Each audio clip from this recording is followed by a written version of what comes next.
Dr. Josefina, and I'm Laura Guttridge. Now we'd like to take a few moments to thank some of our sponsors. First off, we would like to thank Salon V for doing our hair. Their phone number is 299-0088. Sarah did our hair today in the salon. Thank you, Sarah. She did a fantastic job. She takes challenges. She does. She does. She worked us in there, both of us. Yeah. Then also we'd like to thank House of Champion. Their phone number is 770-0262, and you can call them and schedule or get the schedule for their boxing classes, and also they do fitness classes. Exactly. They have always upcoming classes for women and men. So if you're interested in something different. Okay, and it's not just boxing; it's other things. Yeah, exactly. Too. Oh, fantastic! Exactly. I didn't know that. And you can see the professional boxers there too. Nothing wrong with that. Exactly. So give them a call. Please.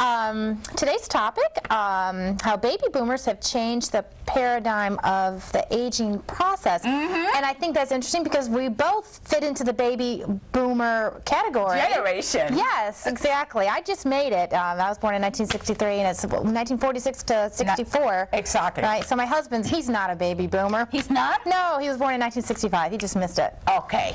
We forgive him. Yes. You know what I think is so fantastic about the being in the baby boomer generation? I think all the most of the advertising is directed towards our generation. Absolutely. So that's a benefit. Well, that's what the money is. Yeah. So there's many benefits to being a baby boomer. Yes. Now you talk about how it takes longer. It's like we're set back and growing up. Exactly. It's like it's a delayed process, but it doesn't really matter because we're healthier. Exactly. So it's like we're stretching our lives out longer. And the reason for that is because people are taking better care of themselves. Science and technology allow us to really take a better care of ourselves than 300 years ago, like I said in my opening. So it's the science, the process. People have a mentality more of taking care of themselves, like you were saying earlier. If you are 50 today, you're really 40. And you have to subtract 35. Right, even 35, because 15. It's the delay is from 10 to 15 years. So it's a fabulous time for people to start changing their mindset about, well, I'm 50, so I'm old, because, you get into that role of that is defined by aging. And it makes me feel so much better after reading your lesson because, like, I didn't go to college until like 10 years later, and I always thought I was like 10 years behind all the time, but now it all makes sense. Well, that's one of the characteristics of baby boomers. They delay to grow up. I did. I still haven't grown up. And that was there was a little conflict that I was wondering about, because you talk about after our mid-50s, well, in the 50s and 60s, we go through the second adulthood. Exactly. But that mainly is because you talk about you've already raised your children, and you did what your parents and job, and now it's like your life. Yes. But for people like the baby boomers like myself, who put off motherhood for a little bit too long, maybe, I'm still in my first adulthood, and what's going to happen to me? What's going to happen to you? You're going to keep growing better, be more beautiful, more excited, more feisty, because women, your generation and my generation, we are more self-confident, more secure, feisty, and so.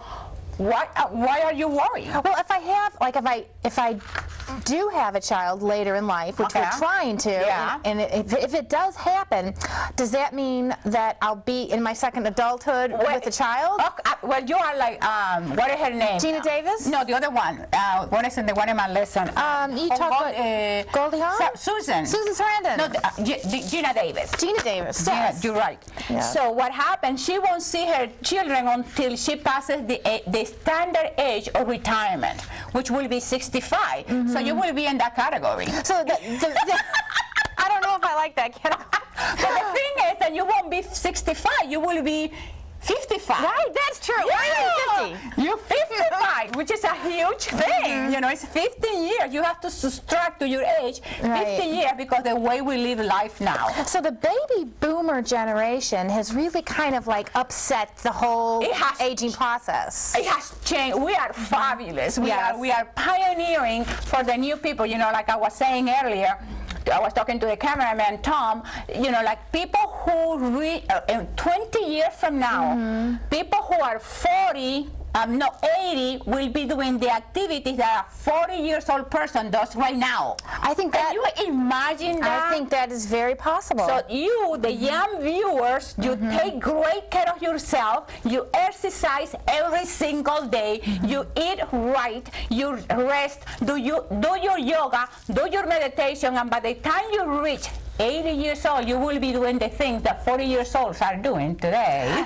And you know, in the past, it was only the very few exceptional people that probably were, like you said, you know, like when I was reading the lesson about how only a few did it back then, but now we're at the age of, as you say, mastery. Exactly. And where we all can can do it. Yes. Before was the rich and famous. But you don't have to be rich and famous to take a yoga class. You can buy a video for $15. You can walk, you can run, you can bodybuild, you can do anything you want. And you know, my husband and I have recently discovered yoga, and you were part of that inspiration because I'm like, if she does yoga, I'm going to do yoga. So I started to do it, and I just felt so fabulous, you know, like not only physically, but this mental aspect of it too. Absolutely. So I got my husband to go, and he called me. He said, "Oh, I can't meet you there. I forgot my gym shoes." I said, "Honey, they do that barefoot." You can go naked. So he did it. He did it, and he is hooked on it. It's a fabulous discipline. It is. I love yoga. Because it's not only just your physical body, it's your mind, your spirit. The stress goes away. You feel fabulous. You're energized. You have a sense of happiness, elation. Absolutely. All the happy hormones. It's just awesome. You feel good for like at least 24 hours after. Exactly. So it's a strange effect it has. It's wonderful though. But you had. We had talked about yoga, and you said that it was the discovery of yoga that had helped us to achieve this. And I just thought it was interesting because yoga is ancient, and we've only recently discovered it. It took what in America probably the last 15 years. Before you did yoga, it was like, what are you doing? And people look at you strangely. Now they don't it's get the in it. thing to do. It is, and. One more thing, I know we're running out of time. I wanted to touch on this passive aging and successful aging. I know that that's probably a big part of the lesson. Exactly. And we just have to take control, right? Absolutely, baby. So we're gonna take a break. We're coming back with the lesson, and we're gonna talk about successful aging. We're taking a break, and we'll be right back.